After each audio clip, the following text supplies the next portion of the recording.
ભાવનગર શહેરમાં આવનારા મોહરમ તથા રથયાત્રાના તહેવારોને ધ્યાનમાં રાખીને કાયદો અને વ્યવસ્થાની સ્થિતિ જળવાઈ રહે તે માટે ભાવનગર શહેરના ગંગાજળિયા પોલીસ સ્ટેશન વિસ્તારમાં ફૂટ પેટ્રોલિંગનું આયોજન કરવામાં આવ્યું હતું। આવનાર તહેવારો દરમિયાન શાંતિ અને સલામતી જળવાઈ રહે તે માટે અસરકારક કામગીરી કરવાની સૂચના આપવામાં આવી હતી, જેના અનુસંધાને નાયબ પોલીસ અધિક્ષક શ્રી આર સિંઘાલની અધ્યક્ષતામાં ગંગાજળિયા પોલીસ સ્ટેશન વિસ્તારના સંવેદનશીલ વિસ્તારોમાં ફૂટ પેટ્રોલિંગ હાથ ધરવામાં આવ્યું હતું।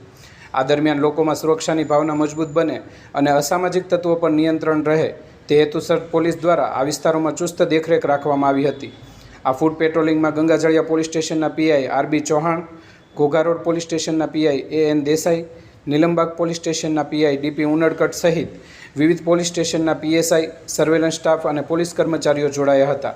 પોલીસ તંત્ર દ્વારા તહેવારો દરમિયાન શાંતિપૂર્ણ વાતાવરણ જળવાઈ રહે અને કોઈ અનિચ્છનીય ઘટના ન બને તે માટે સતત પેટ્રોલિંગ અને નજર રાખવાની કામગીરી ચાલુ રાખવામાં આવશે।